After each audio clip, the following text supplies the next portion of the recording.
C'est parti.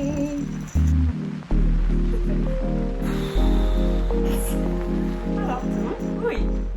Coucou à tous, bienvenue dans cette toute nouvelle vidéo. Comme promis, on se retrouve dans le sud de la France, à Collioure, avec ma chère cousine Justine. Pour ceux qui ne savent pas, c'est Justine qui fait tous mes designs, notamment de mes miniatures YouTube, puisque Justine est web designer. Elle est très talentueuse et d'ailleurs si vous cherchez une web designeuse, je vous invite à la contacter. Aujourd'hui on est là pour parler des anxiétés. Alors personnellement les anxiétés c'est un terme, je trouve qu'on entend de plus en plus depuis quelques années, depuis quelques mois, et personnellement je ne crois pas souffrir d'anxiété. J'ai d'ailleurs cru pendant longtemps que c'était un peu un phénomène de mode. Ouais, grave. Moi aussi, Parce que je trouve qu'il y a quand même pas mal de gens qui justifient leur comportement avec les anxiétés. Je trouvais parfois ça un petit peu too much. Et il s'avère que Justine bien souffre d'anxiété. Donc on est là aujourd'hui pour en savoir un petit peu plus, pour découvrir ce que c'est. Et l'invité d'honneur de cette vidéo, c'est Zozo. Alors par définition, l'anxiété est une émotion désagréable qui combine des symptômes physiques.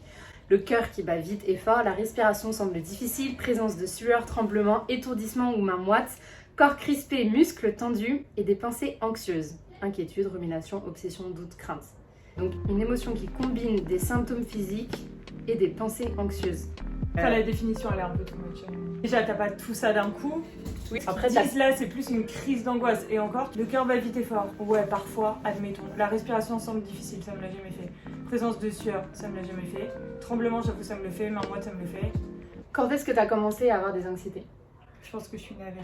Là où je m'en suis vraiment rendu compte, je pense c'est collège. En fait, je pense que je les avais déjà, mais que je m'en rendais pas compte. Ouais. Et je m'en suis vraiment rendu compte, genre là où tu deviens vraiment adulte, genre entre 25 et 27. Ah oui, donc c'est hyper récent en fait. Ou 23 et 27, ouais, de ouf, grave. Le livre de ouf qui a changé ma vie. Putain, il y en a deux en vrai. Il y a celui qu'on a lu toutes les deux, Transformer votre vie, la pensée positive. Transforme ta vie de Louise M. Ça, et sinon, trop stylé pour ceux qui sont super anxieux, c'est Je pense trop, comment canaliser ce mental trop envahissant. Est-ce que tu penses que c'est après la lecture de ce livre-là que tu t'es rendu compte que tu avais des anxiétés? Non, je l'ai lu justement parce que je savais. En fait, tu te rends compte en grandissant que tu réfléchis pas comme tout le monde. Enfin, que tu réfléchis comme d'autres personnes, oui, mais pas comme la majorité des personnes. Genre que tu et tu te rends compte trop. que tu réfléchis trop, mais grave, et que tu te poses des questions que les gens ils se posent pas, et que t'es stressé pour des trucs que les gens ils sont pas stressés, genre. Et du coup, tu penses que t'es fou de base. Et après, tu lis ce livre et tu te dis ah, mais en fait, c'est bon, je suis pas folle, il y a d'autres gens comme moi, et c'est grave stylé. Moi, ça m'a apaisé. T'as des amis qui sont aussi anxieux que toi ou... Ouais, j'ai des copines, on a vraiment commencé à en parler, genre ces dernières années. Parce que c'est en grandissant que tu te rends compte que plein de trucs que tu fais, en fait, c'est dû à ça. Parce que comme tu disais, on met tout sur le dos de l'anxiété, mais il y a tellement de trucs que justement on mettait pas sur le dos de l'anxiété. Et qui pourtant sont dus à ça, et trop de trucs dont tu te rends compte en grandissant. Genre l'hypersensibilité par exemple. Ça c'est grave. C'est vrai que t'as un peu. Parce qu'après, moi, il faut savoir que j'ai un trouble anxieux généralisé, c'est avéré, et je pense que ça va avec l'hypersensibilité. Et par rapport à ta famille, il n'y a pas des moments où tu t'es sentie seule avec du recul, maintenant que tu sais ce que c'est? Ah ouais, bah si, genre dans ton. J'ai incompris. Et justement, dans le livre Je pense trop, nan, il y a trop de trucs où je me dis putain, mais si ça, ma famille, elle l'avait lu quand j'étais jeune, il y a trop de trucs genre que tu comprends, tu vois. Ah ouais? Genre quand tu t'énerves pour rien, par exemple. Ouais. C'est trop bien expliqué dans le livre que ouais, tes émotions, je sais pas, elles sont différentes, ce qui fait que t'as des énervements plus rapides et plus violents, mais qu'à contrario, t'es pas du tout rancunier. Ça redescend aussi vite que c'est monté en fait. C'est un truc que j'avais remarqué chez toi. Justine, elle a tendance à s'énerver très très vite. Pour rien en plus. Mais pour moi, c'est pas rien. Elle est pas du tout rancunière.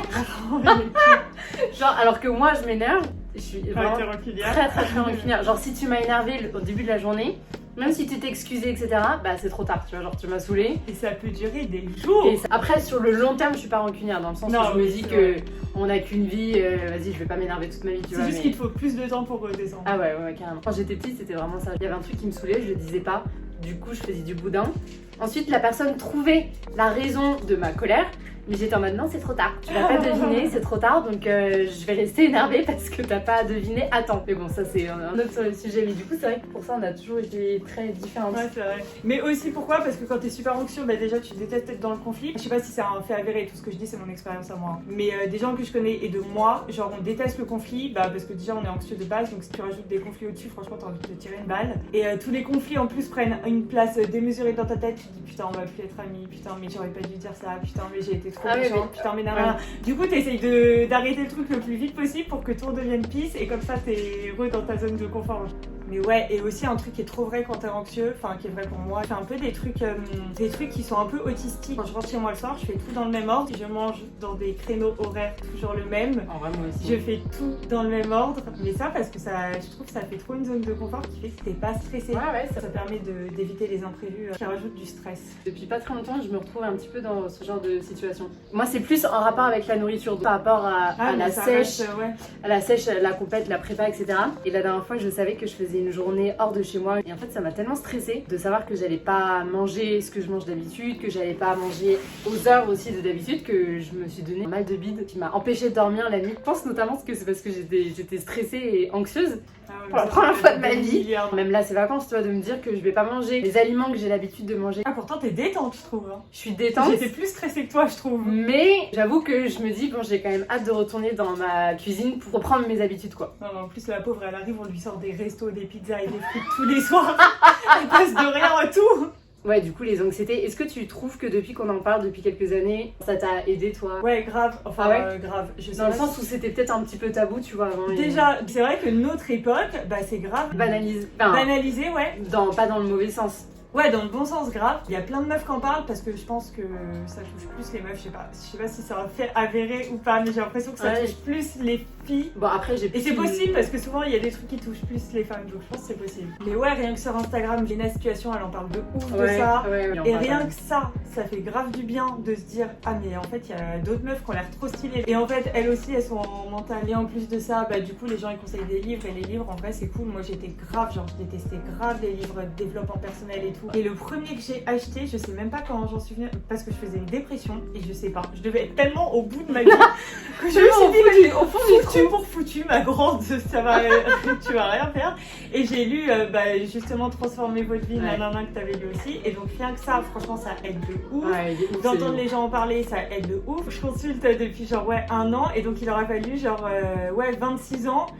Pour que je me dise putain c'est peut-être bien en fait d'aller voir un médecin qui me dise si j'ai un problème et tout, et pour que finalement on me dise ouais t'as un trouble anxieux généralisé, et genre j'ai un vrai truc quoi, je suis pas folle. C'est vraiment un problème générationnel, genre nos parents ils étaient pas du tout dans ce délire là, les psys vite fait, mais bon, t'emmenais voir un psy à tes enfants quand tu divorçais avec ton mari et il faisait 3 séances, est-ce qu'il est traumatisé du divorce et après c'est fini genre. C'est comme on disait la dernière fois en fait, à l'époque de nos parents et de nos grands-parents etc, genre la santé mentale c'était vraiment quelque chose qui passait à l'arrière-plan. Je pense que c'est un truc que tu gardais chez toi. Ouais, à moins et puis t'en parlais pas, tu vois. Les trucs qui se voyaient pas physiquement jusque-là, bah personne les calculait. Alors qu'aujourd'hui, on a beaucoup plus de facilité à en parler et justement, je trouve ça cool de les banaliser d'une certaine manière. On va aller chercher nos petites pizzas. Petit bébé, petit bébé. Nous sommes revenus. Petite question, est-ce que tu trouves, et du coup, en quoi tes anxiétés influent ton quotidien? Et notamment genre la relation que tu peux avoir avec les autres. Parce que déjà quand t'es anxieux, tu culpabilises de tout. Donc déjà les gens ils réfléchissent pas comme toi. Donc il y a des trucs, toi ça va te stresser, du coup ça va t'énerver. Tu comprends pas pourquoi eux ça les stresse pas et qu'ils comprennent pas pourquoi t'es stressé. Admettons, on devait aller au parc Astérix avec, si vous avez pas vu, regardez la vidéo. Ah oui. Exactement. Quand on devait aller au parc Astérix, par exemple mes sœurs elles sont très détendues. Donc ça veut dire quand Mathilde, Laura, moi, on avait déjà pris nos billets. Genre le jour où on a décidé de la date, on a pris nos billets. Et mes sœurs genre elles attendent la veille. Et moi ça m'énervait parce que je me dis s'il y a un problème, que je sais pas, qu'il y a plus de place ou... Enfin, on sait jamais ce qui peut arriver en vrai, il y a toujours un truc qui peut arriver. Et elle comprenait pas pourquoi ça m'énervait. Alors que moi je suis plus en mode bah chill, si elles les prennent c'est cool, et si ça se passe bien tant mieux, si ça se passe pas bien bah c'est un peu... Je suis un peu triste mais bah c'est pas grave quoi. C'est contre-productif d'être anxieux, de toute façon ça sert pas à grand chose. Hein. Et est-ce que tu trouves que ta famille ou ton entourage proche, est-ce que tu leur as dit clairement? Bien sûr qu'ils le prennent en compte, hein. Je pense qu'ils croient que je suis chiante de nature. Mais oui, ils savent, maintenant ils savent. Enfin ils savent, mais après tu sais, il y a des gens... qui y croient plus ou moins aussi. Donc il y a des gens ils croient que je suis juste chiante et que genre je m'invente un peu ce problème. Bah comme tu disais, tu vois qu'on met un peu tout sur le dos de l'anxiété. Après c'est vrai que tous mes torts ne sont pas dus à l'anxiété, mais il y en a qui sont dus. Est-ce que quand tu prends du café, est-ce que t'as vraiment genre des anxiétés? Je pense que c'est un facteur aggravant. Après c'est un stimulant donc ça fait que t'es plus excitée et du coup tu vas encore plus penser. Ouais, t'es moins calme on va dire. T'as tendance à être plus nerveux quand t'as bu du café. Je sais pas, moi je suis tellement accro à la caféine qu'en fait ce qui va m'énerver c'est de pas en boire. Donc c'est un mauvais exemple. Est-ce que tu trouves qu'il y a des gens qui fake un peu ça et qui mettent justement leur comportement sur le dos de l'anxiété, mais un peu non justifié? Avant je pensais, mais depuis que j'en ai, je me dis en fait tous les gens je pensais qu'ils mentaient, bah maintenant il y a des gens qui doivent croire que moi aussi je mente, du coup faut pas croire.